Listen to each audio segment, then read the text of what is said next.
Алла Таалам алхамдулилля иман жүрөгүбүзгө салган экен. Жараткан Алла Таалам эми ушул имандын дагы бир кичине бир талабы деп койсок болот.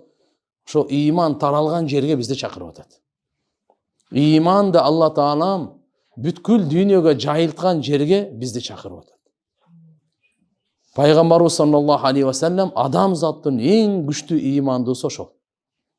Адамзаттын мырзасы, адамзаттын төрөсү, адамзаттын пайгамбарыбыз Мухаммад алейхиссалам эң билимдүү, эң данышман, эң жоомарт, эң берешен, эң баатыры, бүткүл ааламдын рахматы.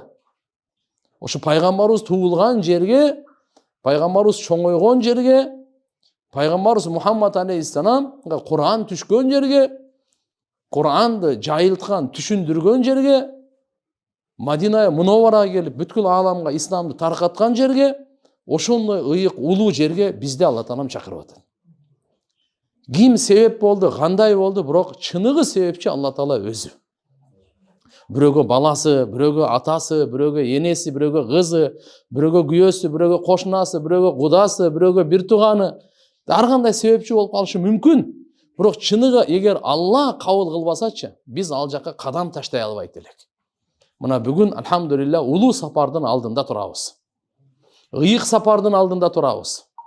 Чын-чынына келгенде бул сапарыбыз илимдин сапары, ибадаттын сапары, оңолуунун сапары, тазалануунун сапары, ахиретке даярдануунун сапары, Алла менен байланыш түзө турган сапар, пайгамбарыбыз Мухаммад алейхиссаламдын сүйүүсүн арттыра турган, Кур'андын сүйүүсүн күчөйтө турган, мусулмандардын бардыгын урматтай турган, адамзатка райым кыла турган, ушундай улуу баалуулуктарды үйрөнө турган жауһарлардын сапары бул.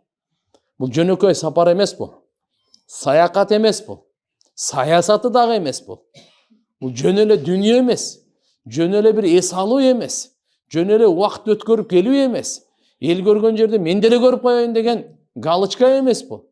Бул эмне экен? Бул Аллага жагайын деген жер. Жараткан Алла Таалам алхамдулилля ушу өмүрүмдө ушу мени чакырган экен. Мен ушуга алхамдулилля эми барып Алла Таалага бир лаббай айтып, лаббайкты айтып, жараткан Аллахтын үйүн зыярат кылып, бардык пайгамбарлар тегеренген жерде мен дагы тегеренейин. Бардык сахабалар, оолиялар ыйлаган, дуа кылган жерде мен да ыйлап келейин, мен да дуа кылып келейин. Хажар энебиз жүгүргөн жер Сафа Марваны жүгүрүп келейин. Исмаил пайгамбардын соғончогунан тепкенде суу чыккан экен Замзам деп 5000 жылдан өтүп кетиптир нары. Бүткүл дүйнөнүн кажетін бүтүрүп атат. Канча миллиард адамга шифа тийген. Канча миллиард адамдын максаты ишке ашкан бир Замзам менен. Ошо Замзам суунун булагынан ичип келейин, өзүнөн ичип келейин. Нур тоосуна Кур'ан түшкөн экен, ал жерди зыярат кылып келейин. Пайгамбарыбыз Мухаммад алейхиссалам сахабаларды тарбиялап бүткүл ааламга ислам жайылтканга жиберген экен. Нурланган Мадина, пайгамбарыбыз Мухаммад алейхиссаламдын сүйкүмдүү шаары, сүйкүмдүү мечити, өзүнүн жаткан бейиштин бакчасы, сахабалары, достору жанында жатат ошол жерде. Мына ошолорду зыяратка кетип атабыз. Ушундай улуу сапар бул. Ошон үчүн бул сапар илимдин сапары. Биз бир дагы күндү эмес, саатты текке кетирбейли. Мүмкүн болушунча өзүбүздү жакшы амалдарга, жакшы сөздөргө, жакшы каалоолорго, жакшы ниеттерге алектендиртели. Башка бизде мындай айтканда, арам ойлогонго, арамды каалаганга убактыбыз болбош керек. Ушундай ыйык сапарга кетип атабыз. Биздики алхамдулилля ибадатка кетип атабыз.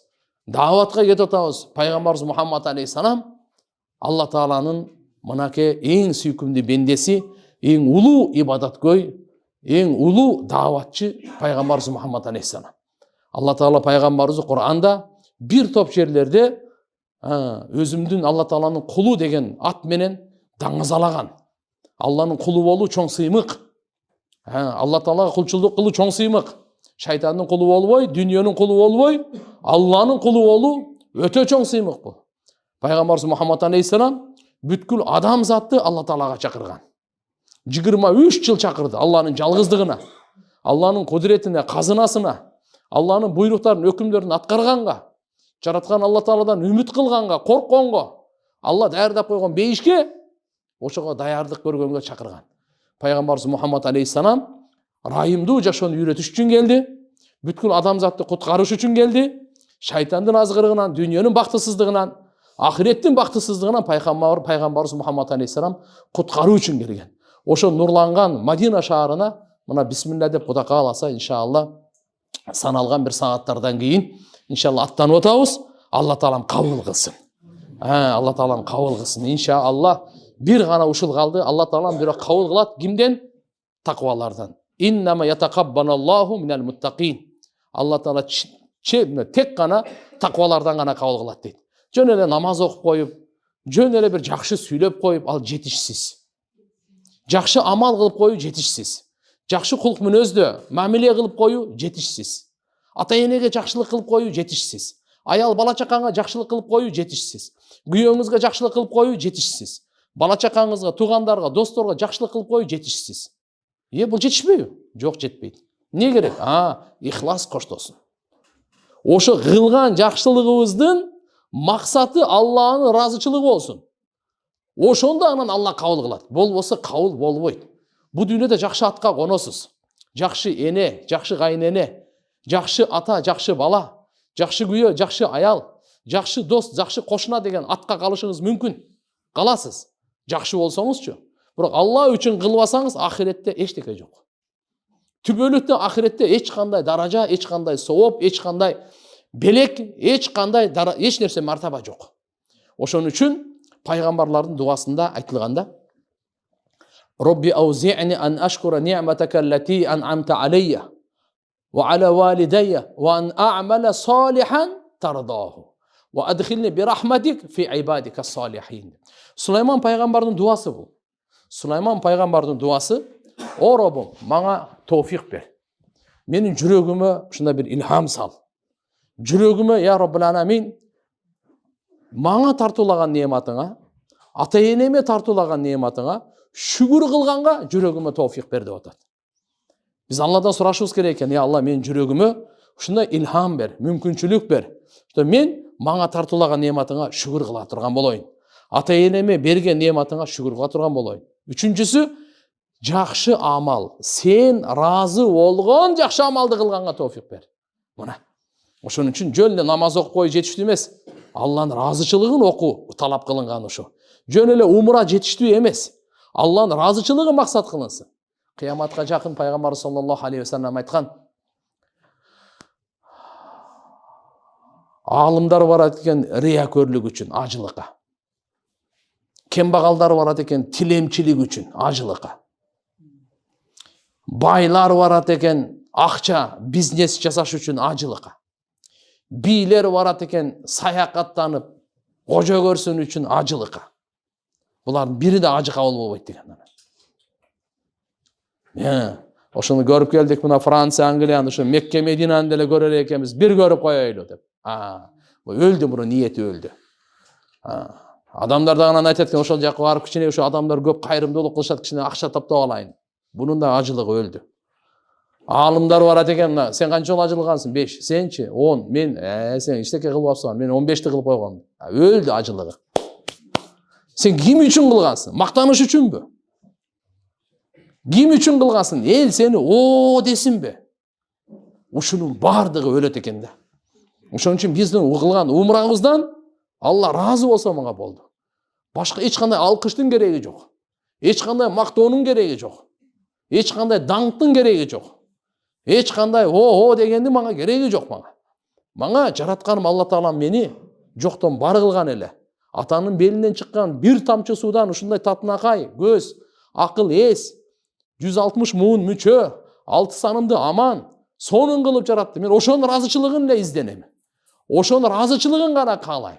Башка мага бары бир тарапта, Алла тааламдын разычылыгы бир тарапта. Күн сайын мага жашоо берип атат. Күн сайын жүрөгүмдү соктуруп атат. Канымды айландырып атат. Мээмди иштеттирип атат. Уйкумду берип атат. Ырыскымды берип атат. Амандыгымды берип атат.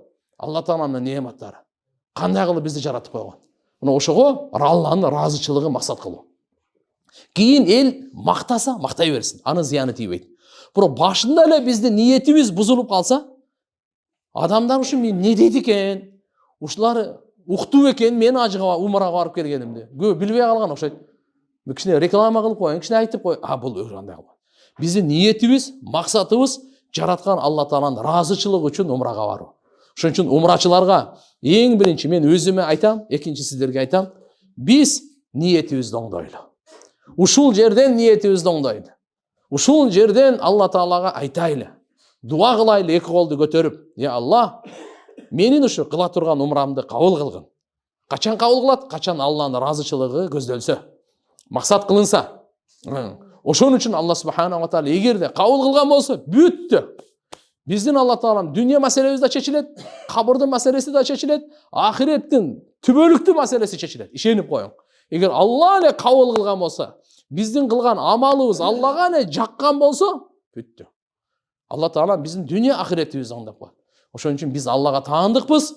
Алла Тағала біздің мына жан дүниеміз біздікі емес. Бұл жаратқан Алланыкі. Біздің сізге берген мал дүние біздікі емес. Ушул жерде азыр мынау келгенбиз, ушунда келдик, дүниеге келдик, эч нерсеси жок келгенбиз. Баарыбыз түшүнөбүз муну. Бирөөбүздүн колубузда доллар бар беле? Сом бар беле? Биздин колубузда бир телефон бар беле? Дүниеге келгенбиз, эчтекеси жок келдик, эчтекеси жок кетебиз. Бир алым өтө укмуш айткан экен. Дүниеге келет, эч нерсеси жок, жылаңач. Ар бир нерсени талашат дагы, баардыгын таштап кетип калат дейт. Дүние таң калыштуу дүние дейт. Эч нерсеси жок келет, ар бир нерсесин талашат, баардыгын таштап не кылат?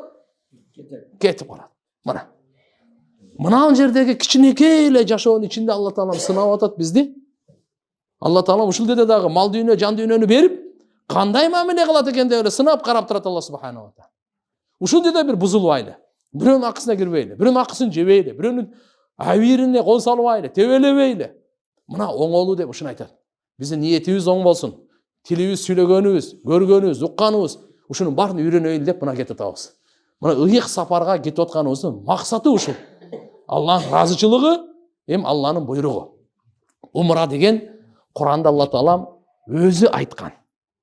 Умра Куранда сөз, умра деген сөз Куранда бар. Бул жөнөкөй эле сөз эмес, Куранда, хадистерде бар. Умраны Алла Таала айтат: "Ва атиммул хаджа вал умрата лилла", силер ажылык менен умраны Алла үчүн толук аткаргыла дейт. Жартылай кылып койбогула. Умранын 2 фарызы бар, 2 важибы бар, канча деген сүннөттөр бар, ошону толук аткаргыла. Толук аткарбай калсаңар, ушу 4 милдеттүү түрдө мына 4 бар, анда силердин умраңар кемчилдиктүү болуп калат. Жараткан Алла Таалам кандай кабыл алат? Ошону толук аткаргыла. Пайгамбарыбыз Мухаммад алейхиссалам коштошо ажылыгына чейин өзү исламдагы фарыз ажылыкты бир жолу кылган, ага чейин 4 умра кылган пайгамбарыбыз. 4 умра кылган. Пайгамбарыбыз Мухаммад алейхиссалам айткан, умра бул кичи ажылык бул деле. Бул деле кичи ажылык. Чоң ажылык өмүрүндө бир жолу парыз болсо, бул кичи ажылык өмүр бою сүннөт. Өмүр бою сүннөт. Ошон үчүн бул алхамдулилла жөнөкөй нерсе эмес. Пайгамбарыбыз айтат саллаллаху алейхи ва саллям, ажылыкка, умрага сарптаган акчаны Алла Таалам эселетип кайтарып берет. Туура өткөрүп келген адамдын үйүнө, босогосуна жакырчылык вообще кадам таштабайт. Кирбейт. Эгерде биз умрабыз Алла Тааладан кабыл алган болсочу, биз мына сарптаган убактыбыз, сарптаган акчабыз, кайынча нерселер бир неме кылбайлы, Аллахым эселетип, берекесин менен, соо менен кайтарып берет. Алхамдулилла, бул ушундай умра амал, ушундай амал, угуп алыңыз. Берекесин Алла Таалам берет бу дүйнөдө, ахиретте сообун берет. Дүйнөдө дагы Алла Таалам алхамдулилла ошонун мал дүйнөсүнө дагы, жан дүйнөсүнө дагы, илимине дагы, өмүрүнө дагы, ден соолугуна дагы, ырыскысына дагы, бала чакасына дагы Алла Таалам береке берет. Ал эми ахиретте болсо Алла Таалам улуу сооптор менен сыйлайт. Таваф жөнөкөй таваф эмес, Каабаны тегеренген жөнөкөй амал эмес. Бир эле жерде гана тегеренүү бар. Намаз бүткүл дүйнөдө, орозо бүткүл дүйнөдө. Бирок таваф ушул жерде гана. Башка жерге эмес. Жараткан Алла Таала ааламда эң биринчи жараткан жери ушул. Береке үчүн, хидаят үчүн жараткан. Таваф кылгандарга Алла Таалам буйрук берген. Валиятавафу бил байтил атиq. Эң байыркы үйгө таваф кылышсын, тегеренишсин дейт. Адам атабыз тегеренген бу жерде. Ибрахим пайгамбар тегеренген, бардык пайгамбарлар тегеренген. Мухаммад пайгамбарыбыз тегеренген, сахабалар тегеренген, олия, машайыктар тегеренген. Алланын сүйкүмдүү бейиштиктердин бардык жерде тегеренген. Алла субханаху ва тағала Кабаны ушундай кылып койгон туугандар. Өзү буйрук берип атат, ушул жерде таваф кылсын деп атат. Да жөнөкөй эмес. Ушу таваф кылуу Алланын буйругу болгондуктан тавафтар бөлүнөт. Фарызга бөлүнөт, намаз, фарыз, важип, сүннөт, нафил дегендей, тавафтагы фарызы бар, важиби бар, сүннөтү бар, нафили бар, тавафтар дагы бөлүнөт. Кудай кааласа аны учур-учурунда айтабыз. Ушу таваф кылганга билесизби? Ар бир кадамыңызга 70.000 сооп жазылат. Канча? 70.000. Бул Каба, Масжидил Харам деп коет, ыйык территория бар. Ошонун ичинде жайгашкан. Ал ыйык территориянын ичиндеги ар бир кылынган жакшылык 100.000ге. Ар бир кылынган жакшылык 100.000ге. Намаз 100.000ге өтөт.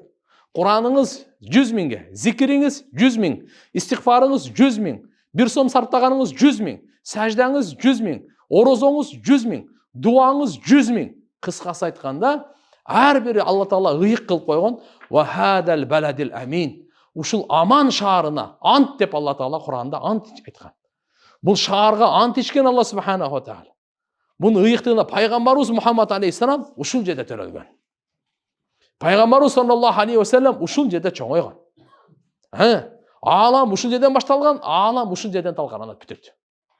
Бул аламдын борбору, киндиги, картаны карай турган болсоңуз, дал ортосу ушул жер мынакей. Биринчи адамдын киндиги жаралып, анан кийин полный бардагы жайгашкандай, бул дагы жер ушул жерден жайылган. Энелерибиз камыр жууруганда жаят го. Куранда Алла Таала айткан, мынакей жер биринчи ушул жерден жаралып, андан кийин анан жайылган. Европа, Азия, Африка жана башка. Кыргызстан ичинде биз дагы бар. Демек, мынал жерден баштап. Мына ушул жерде Алла Таала өзү айтат: "Ва иджалнал байта матабатан линнас." Биз бул Байтуллону бүткүл адам топтоло турган жай кылып койгонбуз дейт. Бүткүл аламдагы адамдар бүгүн эле азыр барсаңыз Кудай каала көрөсүз.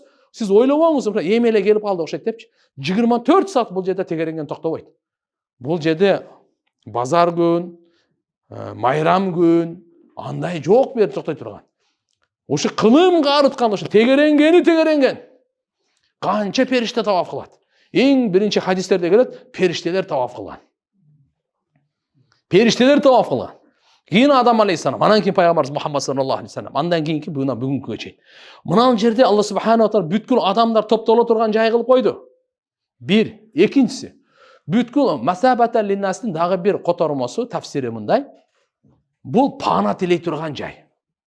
Пана тилей тургандай, дүниөнүн бактысыздыгынан, кабырдын азабынан, ахиреттин кордугунан, кыямат күнү шермендечилигинен, дозоктун отунан сактанганды каалайсызбы? Келе бериң берге. Ушул жерде сурай турган жай. Алладан пана сурай турган жай.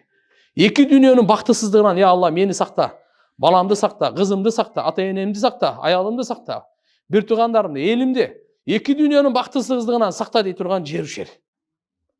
Эң биринчи кичинекей жылаандар, чоң жылаандардан пана тилеген экен. Топон суусу болгондо. Топон суусун билесиз? Топон суусу Нух пайгамбардын доорунда бүткүл ааламды суу басып кеткен. Топон суусу болуп калган. Ошондо суу басып кеткенде кичинекей жылаандар, чоң жылаандар бизди жеп койбосун деп пана тилеген. Булардын панасын Алла кабыл кылган. Мынандай ушундай ыйык жерге кетип атабыз, берекелүү жерге кетип атабыз, хидаяттын меркезине кетип атабыз. Бул Кабада туугандар. Ошон үчүн иншалла ниетибизди оңдоп, Кудай кааласа иншалла өзүбүз Алла Таалага өзүбүздү тапшырып, үйдөн чыгып атканда бисмиллахи таваккалту алаллах, я Алла, өзүмдү дагы, бардык иштеримди дагы саңа тапшырып, мынакей чыгып кетип атам. Сенин коногуң болуп кетип атам. Я Алла, ушу сапарым ыйык сапар, берекелүү, куттуу сапар кылгын. Бул мен башында айткандай саякат сапары эмес. Бул жөнөкөй сапар эмес, бул ибадат сапары. Эми ибадатыбызды бекемдеп келейли. Намазыбызды бекемдеп келейли, зикирибизди бекемдеп келейли, дуабызды бекемдеп келейли, орозобузду бекемдеп келейли. Кыскасы Алла Таалам берген ибадатты биз бекемдеп келейли. Бул сапар илимдин сапары, чогуу болобуз Кудай кааласа. Ушул жерден бир канча күн болсок дагы күн сайын илимден өсөйлү. Кимден? Илимден дегенден.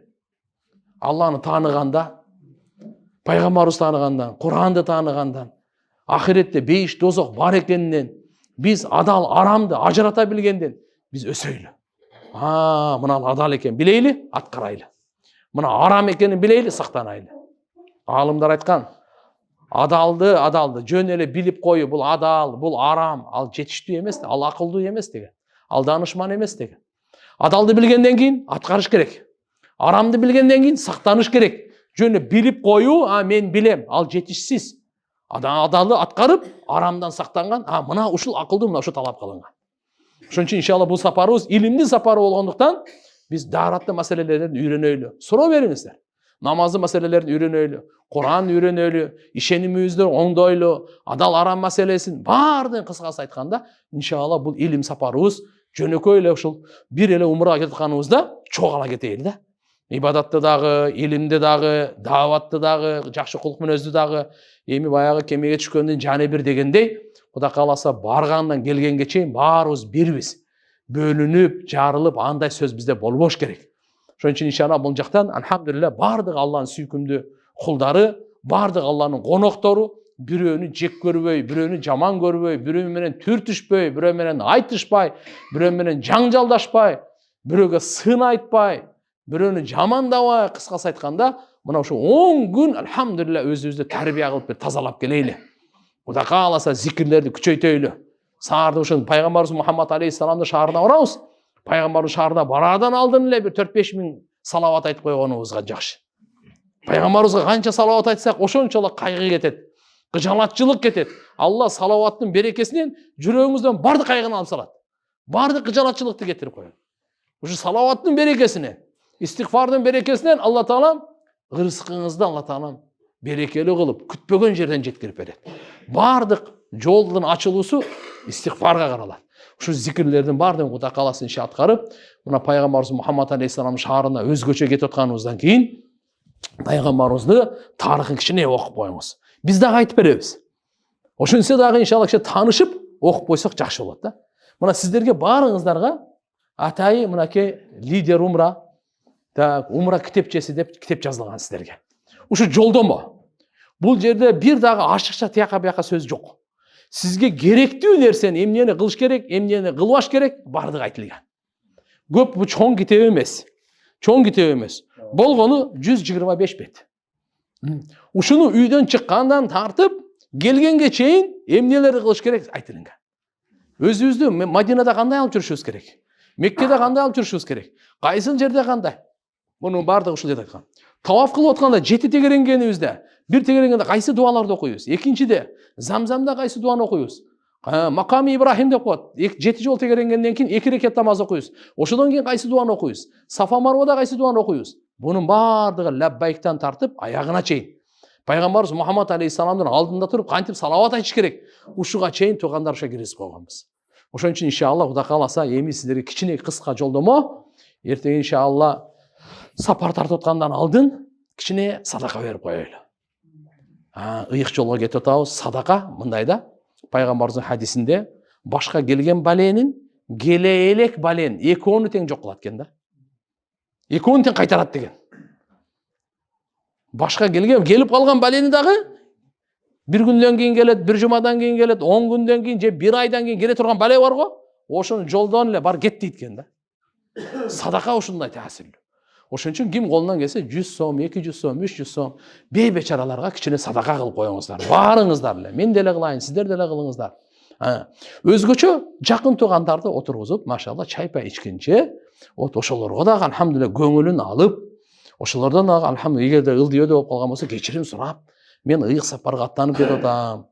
Ылдый өдө болуп калган болсо, көңүлүңүзгө албаңыз, кечирип коюңуз. Аласа бересе болсо мен келгенден кийин точно берем. Же болсо мына башка узакта болсо телефон менен чалып дагы, о жеңе, же болсо байке, тайке, өткөндө баягында 2 жыл мурда мындай сөз болуп калган эле. Кечирип коюңуз. Мен ыйык сапарга аттанып атам. Тияка барганда да мен жүрөгүмдөн ошо тегеренип туруп калбасын. Менин дуаларымга тоскоолдук болуп калбасын деп, кимдин ойлосоңуз, кимден көңүлүн оорутуп койгонсуз, кечирим сурап коюң. Кудай кааласа кечирим сураганыңызда сиз төмөн болуп кетпейсиз. Сиз даражаңыз бийик болот. Эгерде андан кетип калса делечи, кечирип коюңуз, сурап кое бериң. Сиз эч нерсеңиз кесилип деле калбайт. Бирок Алланын алдында даражаңыз көтөрүлөт. Жүрөгүңүз тазаланат. Алхамдулилля, ибадатыңыз бир башкача болот. Ошон үчүн иншалла тууган уруктар менен дагы мамилени тазалап, кичине садака кылып, үйдөгүлөргө алхамдулилла жакшынакай насааттарды айтып, намазга бекем болла деп, өтө оор ысык кийимдин кереги жок. Ал жак ысык. Ошон үчүн ал жактан иншалла жеңилирээк эле кийинип, анан жолго бир аз сухой паёк анча мынча жегенге бир нерсе алып алсаңыздар болот. Ал дагы жеңил эле, өтө оор тамактарды албай эле. Көбүнө азыркы умрачыларга айтабыз, силер ол эттерди куурутуп, анан тамак, нандарды барды мондай пачкалап, анан боорсокторду бышырып, тиякта көктөп, паңдатып, анын кереги жок. Анан көрөк аны көктөтпөй эле көгүнөн салып алгыла деп коем да. Долларды эле салып алгыла, ошодон эле ошо туугандарга айткыла, ар нерсесин көтөрүп келе бербей, көгүн алып келе берсин. Ашып калса кайра келет. Ошол жакта калып калбайт. Бирок чөнтөктө жүрсүн, бирок кенен эле болду. Иншалла. Кудай кааласа. Бул бир. Экинчиден сиздерден сурап коеюн азыр. Мурда ажыга, умрага баргандар кол көтөрүңүздөрчү. Мурда барып келгендер барбы араңыздарда? 2-3. Машалла. Баарыбыз эле жаңы экенбиз. Өтө жакшы, өтө жакшы. Алла разы болсун, машалла. Эми ошентип майда чүйдөлөрүбүздү эме кылып, бисмилла деп иншалла бул жерде лидер умран балдары качан келиш керек, саат канчада барыш керек, виза, паспорт, кийим кече, китеп, сиздерди группага кошот, суроо жооптушулардын баарына уюштуруу жагынан булар жооп бере берет. Шарият жагынан, умра ибадат жагынан баардыгына Кудай кааласа мен жооп берем. Иншалла, кандай суроо болсо тартынбаңыздар. Сапарда чыгып атканда убактыбыз болуп калса, Фатиханы өткөзүп бериңиз.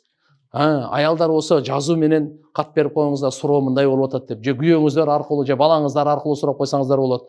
Проблема жок. Кудай кааласа мындай тартынбаңыздар, оор болуп калбайбы, уят болуп калбайбы, тийинбей болуп калбайбы? Жок. Кызматыңыздаргабыз биз. Сиздер иншалла чогуу, алхамдулилла, ибадат кылып келейли. Чогуу Алла Таалага бир жагымдуу иштерди кылып, Аллага жагып келейли. Мына максатыбыз мына ушул.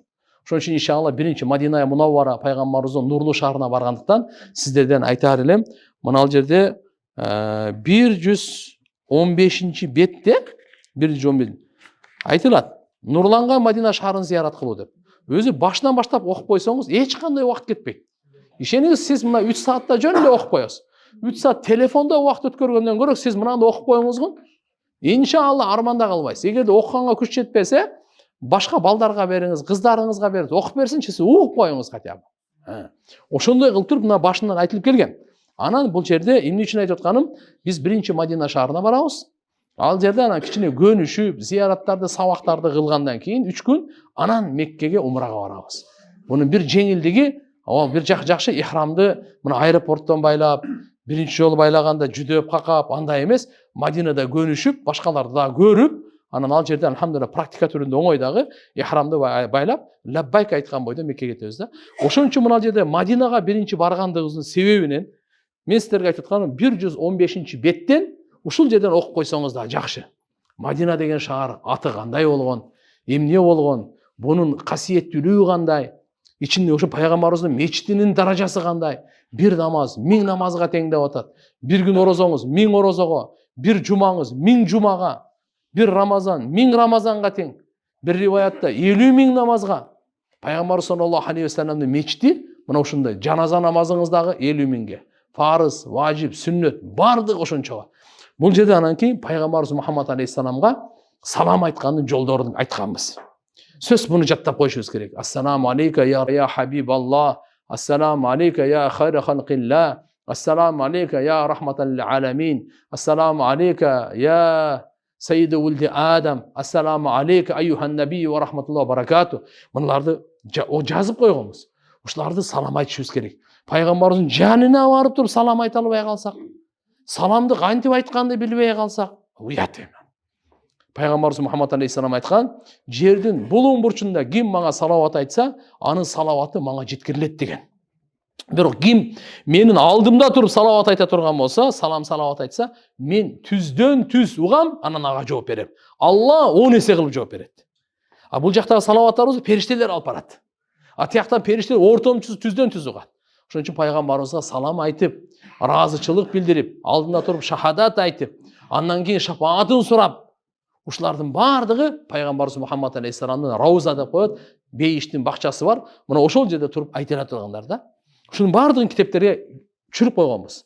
жазып койгонбуз. Сиздер просто азыр мен айтып аткандарыма шилтеме берип атам, уши угуп коесуздар дагы анан деп мынакей 120-бетте ушуларды жазып койгонбуз. Кыргызча котормосу менен дагы бар, арабча өзүнүн транскрипциясы менен дагы бар. Унун бардыгын окуп алсак, иншалла Кудай кааласа өзүбүзгө пайда болот. Анан лаббайкти жаттайлы. Эмне жаттайлы? Лаббайкти жаттайлы. Лаббайкти жакшылап. Лаббайк Аллахумма лаббайк. لبيك لا شريك لك لبيك إن الحمد والنعمة لك والملك لا شريك لك. Бұл ушул лаббайк айтуу ихрамдын биринчи фарызы ушул. Ниет кылып лаббайк айтканда анан ихрам болот. Ошон үчүн ушуну биз жакшынакай жаттап алайлы, үйрөнүп алайлы. Анан кийин мына жердеги мына дуалар 7 айланганга өзүнчө дуалары бар. Ушуну азырчы сиз тияктан барып окуй турган болсоңуз тилиңиз анча келбей калат. Мына жерден күн сайын 4-5ден 6-7ден окуй берсеңизчи, тилиңиз оңой келип калат дагы, сразу эле Аллахума инни кетет мисалы. Ошон үчүн иншалла мына жерде атайык мына кичинекей китепчеде сумкаңыздарга дагы салып алып, бул жерде только дуалар. Бул жерде дуалар. Тигиде дагы дуалар бар, бирок атай өзгөчө кылып койдук, мына чоңураак көлөмдө албасын деп, сиздерге жеңилирээк болсун. Каерде болсо дагы ачып окуп, көнүп, тилибизди көндүрүп, өзүбүздү көндүрүп, мына дуагачы, ушунча ыйык сапарга кетип атабыз тугандар, дуа кылыш үчүн кетип атабыз. Өзүбүзгө, үй бүлөбүзгө, элге, бүткүл мусулмандарга, адамзатка дуа кылганга кетип атабыз. Дуада шектенбеңиз. Дуада экиленбеңиз. Күмөн сүрөбөңүз. Дуам сөзсүз кабыл болот деп Аллага жакшы күмөн кылыңыз. Алла Таалам кабыл кылуучу өзү буйрук берген. Удууни астажиб лакум. Дуа кылгыла, мен кабыл кылам деп вада берген. Буйрук берип атат, дуа кылгыла, вада берип атат, кабыл кылам деп. Бизге дагы эмне кереги бар? Мынакей. Ошол жерде бир дуабыз 100 000 дуага. Кыргызстанда 100 000 жол дуа кылсаңыз, ошол жерде бир дуа экөө тең. Америкада 100 000 жол дуа кылсаңыз, ошол жерде бир дуа кылсаңыз экөө тең. Мына ушундай алхамдулилла дуа кыла турган дүйнө, ошончо алымдар айтат да, дүйнөдө канча турсаңыз, ошого жараша сураңыз. Ахиретте канча турсаңыз, ошого жараша сураңыз дейт. Мен сиздерге бир нерсени айтайын. Биз азыраак мөөнөттөн узагыраак мөөнөткө кетип атабыз. Эненин ичинде канча болгонбуз? 9 айбы? 9 ай, 9 күн тегереги, мисалы 9 ай деп кое берели. Көпчүлүк ушунун тегерегинде болду. 1 жыл жүрбөйт, 9 ай. Бу дүйнөнүн ичинде 60-70 жыл.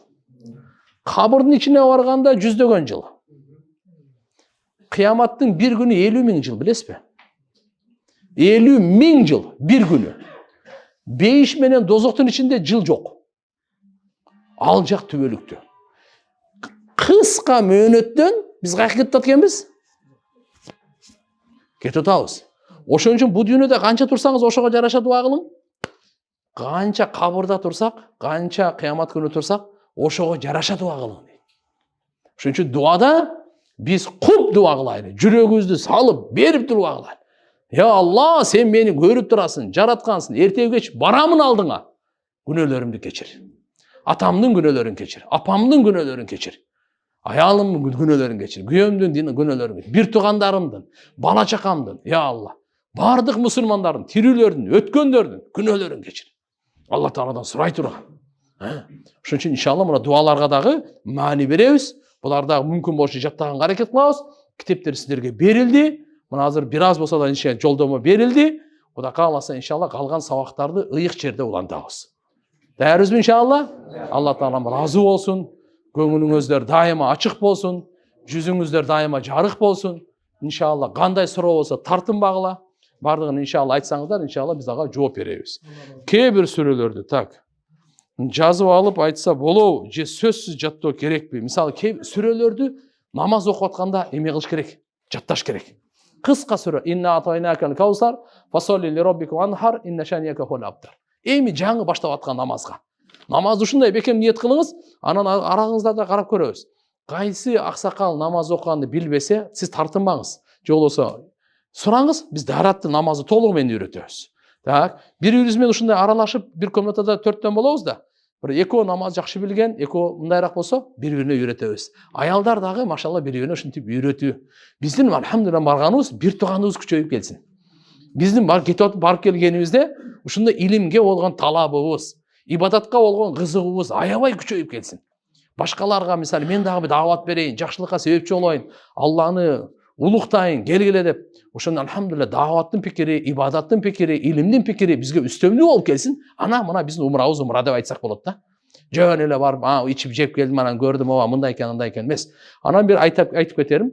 Бир кичинекей блокнот алып алсаңыздар, ручка алып алсаңыздар өтө жакшы болот. Себеп, азыр мисалы биринчи сабакта бир эле топ нерсе айтылды да, бир топ нерсе айтылды. Буну эми ошол жака жазып алганыңызда, жазып алсаңыз, анча-мынча түшүнгөн же түшүнбөгөн болот да. Ушинтип сиз мисалы 10 күндүк сапарды 10 жолу жазыңыз. Мен каерде эмнени уктум? Эмнени көрдүм? Устаз эмне деди? Бул жерде кайсы аят түштү? Кандай тарыхый окуя бар? Бул жердин таасири эмне? Касиети эмне? Бу жерде кандай дуа бар? Бу жерде эмне кылыш керек? Ушунун баардыгын алхамдулилля бир 10 күндө сабактар менен зыяраттарыбыз, ибадаттарыбыз сизге кичинекей болсо да конспект болуп калат. Келгенден кийин балдарга айтып бересиз. Ачып элечи.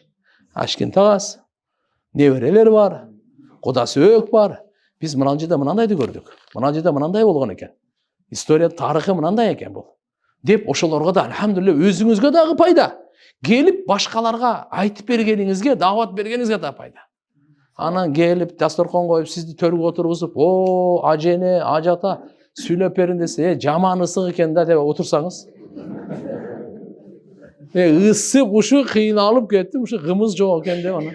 Андай болбойт да, туура. Мыналарды азыр жазып алсак, анан токтоп тургулады. Апкеаным дептерди мага берип коем, мен силерге деп анан баштайсыз анан. Мына жерде мынандай экен деп, алхамдулилля. Сиз ал жактан келатканда пайгамбарыбыздын өкүлү, элчиси болуп келесиз. Пайгамбар Алла, пайгамбар саллаллаху алейхи вассалам айткан, ажылар жана умрачылар Алланын өкүлдөрү деген. Алланын делегаттары, Алланын коноктору булар. Буларга Алла таалап чакырса, булар лаббай деп жооп беришет. Булар дуа кылса, Алла сөз кабыл кылат деген да. Ошон үчүн пайгамбарыбыз дуа кылган, я Алла, ажынын күнөөсүн кечир. Ажы ким үчүн кечирип кой десе, анын да күнөөсүн кечир деген да. Ушунчалык алхамдулилля даража. Ошончо иншалла сиздерден суранычы, жазыңыздар, зерикпеңиздер. Телефонго жазганда эле бул жаман эмес, бирок мээде калбайт баары бир. Бирок сиз ручка менен кичине мээнет кылыңыз, ручка кагаз менен кичине мээнет кылыңыз өзүңүзчү. Ошол сизде мээде печать бойдон калат. Так Кудай кааласа анан келгенде дагы иншалла кийин деле 1 жыл, 2 жылдан кийин деле ушу мен ажыга барганда, умрага барып келгенимде кандай болду? Сразу эсиңизге алып келесиз. Куба мечит экен, бу жерде мынандай экен, тигиндей экен, баардыгын. Так, полотенце самын алабызбы? Жок, полотенце самын тиякта бар. Гостиницаларда бар. Аэропортко кандай кийинебиз? Кудай кааласа мына кийимдер берет, балдар айтып берет, сөз мынандай кийинип алышыбыз керек. Бирибиз ушу менен таанып алабыз да. Себеп башка дагы мисалы умрачылар барат да Кыргызстанданчы, калпак менен эле таппай аласың. Башка калпактар толтура. Мынаны көрсө, бул лидер умранын кийими экен деп бирибиздин таап алабыз. Хижабты кайсы учурда кийебиз? Кудай кааласа балдар айтышат, айнек идиш алсак болот. Кереги жок го дейм. Оны вакыф кылуу маселеси. Ал жакка барып садака кылсаңыз болот. Мына жактан бирөө туугандар, ушул бар бейбечараларга берип койгулачы, мен атымдан сооп болсун десе проблема жок. Же болбосо ошол жерде атайык мешитке кирип баратсаңызчы, печать баскан Куран сатылат. Ошону Куранды печать басылган. Печати жок Куранды башка жерден алып барып туруп мешитке коюп койсоңуз, аны тазалагандар бар да, алып башка жака берип жөнөтө берет. Кайда печати болсо, ошол жерде калат. Дагы ону ошол жерде канча адам окуса, сиз ким үчүн атаңызга, апаңызга, өзүңүзгө сооп ошого тие берет. Вакыфтын маселелерин да Кудай кааласа кийин айтып берет. Жок, бул жактагы Курандаларды киргизбейт. Ал жерде кээ бирлер бар да, мен ушу Куран сатып алып, ушу Меккеге же болбосо Мединага коюп коеюн дедим эле дейт да. Түшүндүңүздөрбү? Ушуну соо атама тийсин, апама тийсин дейт да. Макул деп башка жактан алсаңыз болбойт. Ошо мечитке кире беришти, атайын жолдо сатышат, печати менен. Мөөрү бар. Сиз сатып 10 реалу, 15 реалу кыскасы алсаңыз, ошого анан кийин эме берет. Мөөр басып коет. Вакыф депчи. Анан алып барып анан кийин коюп коюшат. Боло берет. Сооптор бар. Тирүү кишилерге, өлгөн кишилерге бардына боло берет. Жолдо касыр окуп кетебиз. Кудай кааласа жолдо касыр окуп кетебиз. Буюрса иншалла. Ал жерге баргандан кийин имамдын аркасынан жүктөгөндө уйганыбызда толук. Дагы? Оор болуп калат. Ал жактан берилет. Тәжірибемен оқитын. Болады, кішінекейлік кітаптерді алып алсаңыз. Кішінекейді көзім көрмейді, чоң кітабым бар. Болады, ештеңе емес. Алайын. Алып алсаңыз болар еді. Ал жақта тәжвиді бар Құран жоқ.